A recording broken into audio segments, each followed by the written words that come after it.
Today, let's talk about a very interesting topic. We are going to uncover a secret through an ancient story. This secret lies in why we sometimes feel like our wishes come true with incredible speed. Yet at other times, it seems completely useless. Have you ever felt this way? You make a very sincere wish, but it feels like a stone sinking into the ocean. No response at all. This feeling is actually quite common. Today we are going to look at the underlying mechanics behind this. The story of the farmer. Let's start with the story. The protagonist is a farmer who was incredibly poor. However, his subsequent experience completely overturned his destiny. Let's see what happened.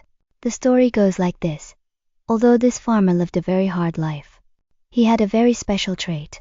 Every time he saw the Buddha and the Sangha, the monastic community, a sense of joy would well up in his heart that he himself could not control.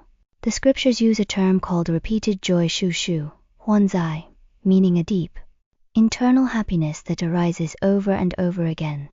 Finally, one day, he and his wife made a firm decision. No matter how poor we are, we must offer our best food to the Buddha with the most sincere and simple heart. Right after they made the offering and made their wish, guess what happened? A miracle occurred. All the crops in their field turned into solid gold in that very instant. Wow, that is truly incredible, isn't it? But it is precisely because it is so miraculous that it leads to the core question we are going to discuss next.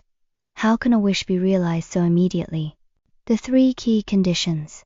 We will now explore the reasons behind this based on the outcome of the story. The farmer's experience is like a mirror, letting us reflect. Why is it that when we usually pray or make wishes, we don't get such a fast and perfect response? This is the mystery we are solving today. Was this event just pure luck for the farmer, like winning the lottery? Or did he, perhaps unconsciously, satisfy certain specific and concrete conditions that allowed the wish to manifest? We can categorize the answer into 3 inseparable key conditions. You can imagine them like the 3 legs of an incense burner. None can be missing. If one leg is missing, the burner cannot stand. In other words, for a wish to manifest stably, these 3 things must exist simultaneously. 1. Repeated joy. The first key is repeated joy.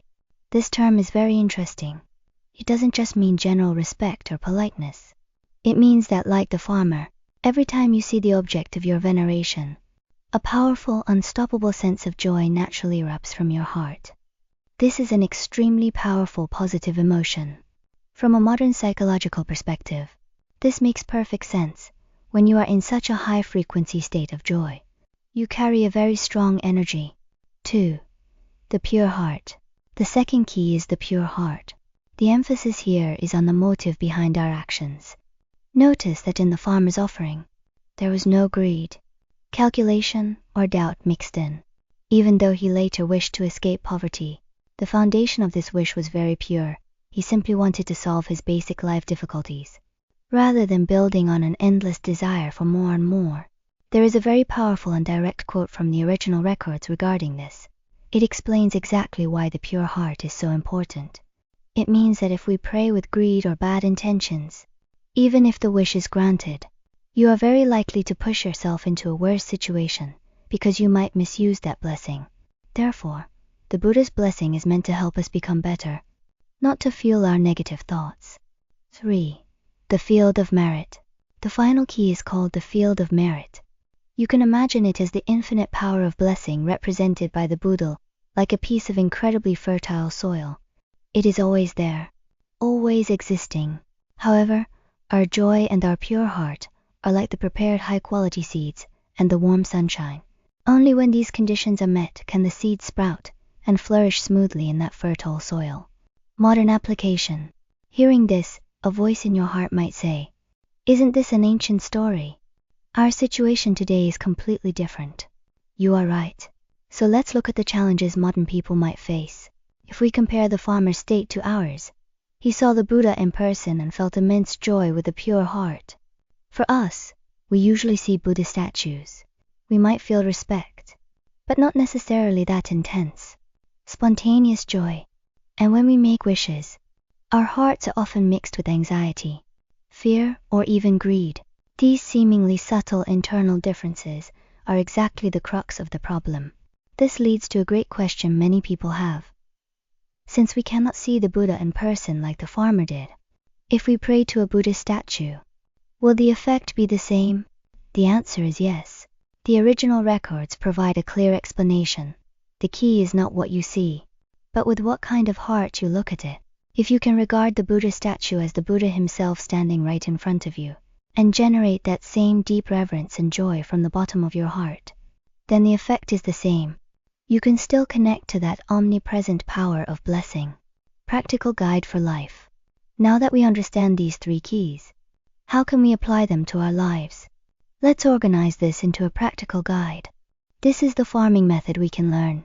First, in our faith or practice, find ways to cultivate that genuine, heartfelt sense of joy. Next, honestly examine the motives behind your wishes and try your best to purify them. Finally, when both points are met, act with 100% confidence, believing that the fertile field of merit is always there, ready to receive every good seed we plant. You must remember that these 3 things, joy, the pure heart, and the field of merit are a complete system. They work together, and each is indispensable to creating a miraculous result like the farmer's. Finally, I want to leave you with a question to reflect on. After discussing this story and its principles, let's quiet our minds and ask ourselves today, with what kind of mood and what kind of motive am I planting seeds for my own future? This question is truly worth thinking about.